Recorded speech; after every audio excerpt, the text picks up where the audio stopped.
Мемлекеттік тілдегі сауатсыздық азаюда. Бүгінде халық көптеп жүретін сказка сауда үйі аталған ескертуге аз уақыт ішінде мән беріп, олқылықтың орнын толтырды. Бұл қала әкімдігі жанынан құрылған мемлекеттік тіл саясатын жетілдіру тобы жұмысының нәтижесі болып отыр. 2020 жылдың 4-тоқсанында біз осы көрнекі ақпаратты тіл заңнамасына сәйкестендіру бойынша арнайы құрылған жұмыс тобының кезекті рейд жұмыстары жүргізілген болатын. Рейд барысында қаламыздағы сәуле сауда орталығы, одан кейін сказка, богатырский сауда үйлері қамтылды.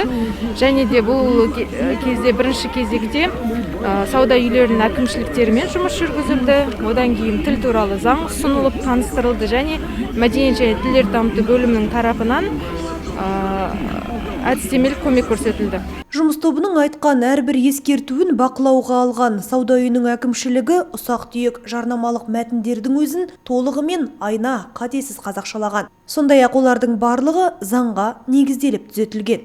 Сказка сауда үйіне қатысты қателіктер болды. Әкімшілігі оны өздеріне дұрыс оң қабылдап, жұмыс жүргізіп, екі жақты жұмыс жүргізіп, соның нәтижесінде қазіргі таңда сказка сауда үйінің бірінші, екінші қабаттарын толық қазақшалап аударды.